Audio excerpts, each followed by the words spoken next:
ನಮಸ್ತೆ ವೀಕ್ಷಕರೇ, ಸುನೀತಾಸ್ ಕಿಚನ್ಗೆ ಸ್ವಾಗತ. ನಾನು ಸ್ಪೆಷಲ್ ಆಗಿರುವಂಥ ಖಾರದ ಚಪಾತಿ ಯಾವ ರೀತಿ ಮಾಡಬೇಕು ಅಂತ ಹೇಳಿ ತೋರಿಸ್ತೀನಿ ನೋಡ್ರಿ. ಬರ್ರಿ, ಇದು ಚಪಾತಿ ಹಿಟ್ಟನ್ನು ನಾದ್ಕೊಂಡಿದ್ದದ ಈ ಥರ ಸ್ವಲ್ಪ ಮೆತ್ತಾಗೆ ಇರಬೇಕು ಅಂತ. ನಂತರ ಹಸಿಮೆಣಸಿನ್ಕಾಯ್ದು ಪೇಸ್ಟು. ನಿಮಗೆ ಮುಂಚಿತವಾಗಿ ನಾನು ಪಾಲಕ್ ಪುರಿ ಮಾಡಬೇಕಾದ್ರೆ ಅದು ಯಾವ ರೀತಿ ಮಾಡ್ಬೇಕಂತ ಹೇಳಿ ತೋರಿಸಿದ್ದೀನಿ, ಅದರಲ್ಲಿ ನೋಡ್ಬೋದು. ಆನಂತರ ಇದು ಖಾರದ ಪುಡಿ ಅದ. ಆಮೇಲೆ ಇದು ಪುಟಾಣಿ ಹಿಟ್ಟು, ಅದಕ್ಕೆ ಹಚ್ಚಲಿಕ್ಕೆ ಎಣ್ಣೆ.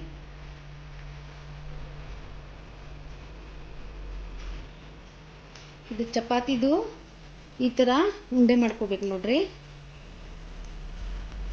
ಇವಾಗ ಗ್ಯಾಸನ್ನು ಆನ್ ಮಾಡ್ಕೋಬೇಕು ನೋಡ್ರಿ.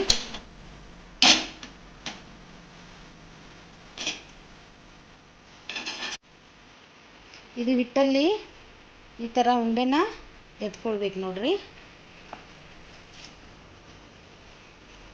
ಈಗ ಸಣ್ಣ ಸಣ್ಣದಾಗಿ ಈ ಥರ ಲಟ್ಟಿಸ್ಬೇಕು.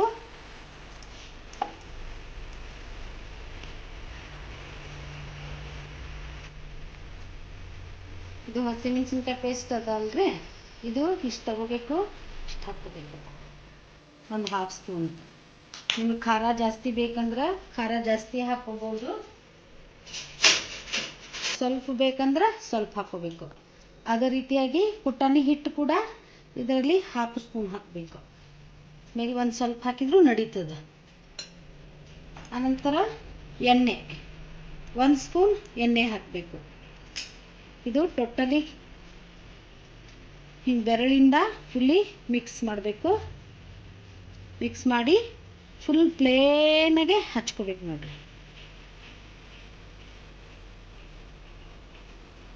ಸ್ವಲ್ಪ ಮೇಲ್ಗಡೆ ಪುಟಾಣಿ ಹಿಟ್ಟನ್ನ ಈ ಥರ ಹಾಕ್ಬೇಕು ನೋಡ್ರಿ. ಹಿಂಗೆ ಹಾಕಿ ಫುಲ್ ಹಿಂಗೆ ಪ್ರೆಸ್ ಮಾಡಬೇಕು.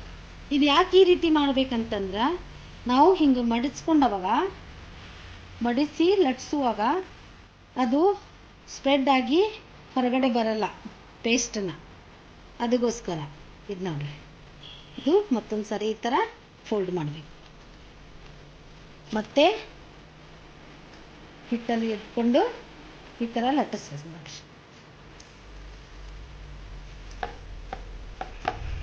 ಪದರ ಪದರಾಗಿ ಖಾರದ ಚಪಾತಿ ಭಾಳ ಟೇಸ್ಟಾಗಿರ್ತಾವೆ ನೋಡ್ರಿ.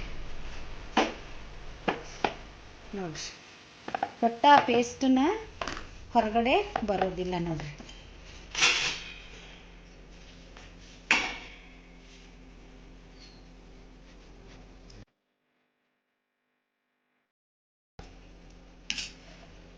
ಆನಂತರ ಇದು ಮಾಡಿದ್ದು ಚಪಾತಿನ ಇದರಲ್ಲಿ ಹಾಕಬೇಕು.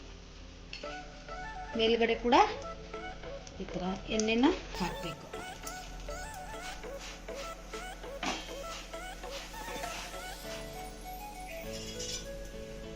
ನೋಡ್ರಿ, ಬೇಯಿಸ್ತಾ ಇದ್ದೀನಿ. ಹೊಳಿಸಿ ಹಾಕಿ ಮತ್ತೆ ಈ ಥರ ಎಣ್ಣೆ ಹಚ್ಬೋದು. ನೀವು ತುಪ್ಪ ಬೇಕಿದ್ರೆ ಹಾಕಿ ಬೇಯಿಸ್ಬೋದು.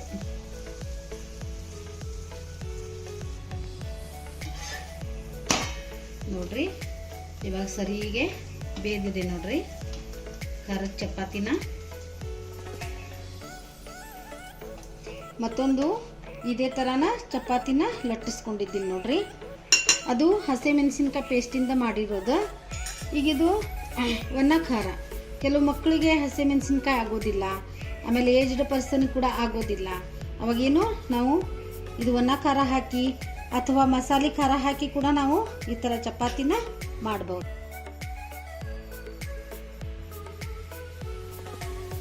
ನೋಡಿ, ಅದು ಕೂಡ ಇದೇ ರೀತಿಯಾಗಿ ಎಲ್ಲ ಕಡೆ ನಾವು ಹಚ್ಕೋಬೇಕು. ಆನಂತರ ಫೋಲ್ಡ್ ಮಾಡಬೇಕು.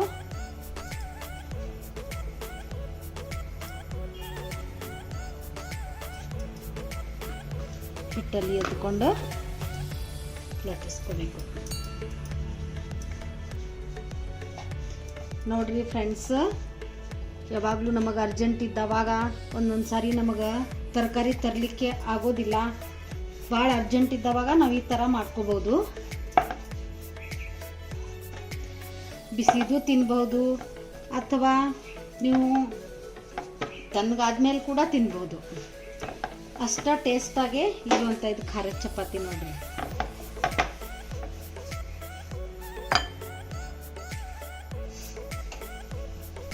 ನೋಡ್ರಿ, ಅದು ಕೂಡ ಇದೇ ರೀತಿಯಾಗಿನೇ ಬೇಯಿಸ್ಬೇಕು.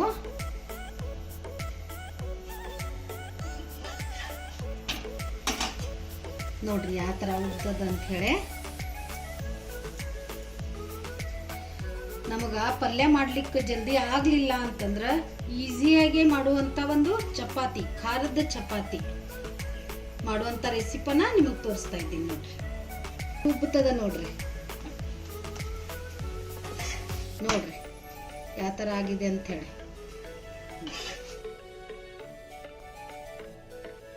ನೋಡಿದ್ರಲ್ಲ ವೀಕ್ಷಕರೇ, ಖಾರದ ಚಪಾತಿನ ರೆಡಿ ಆಯಿತು. ನೀವು ಕೂಡ ಒಂದ್ಸಲ ಮಾಡಿ ನೋಡ್ರಿ.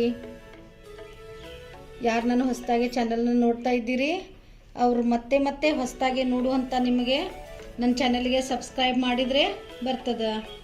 ಶೇರ್ ಮಾಡಿರಿ, ಲೈಕ್ ಮಾಡಿರಿ. Thank you.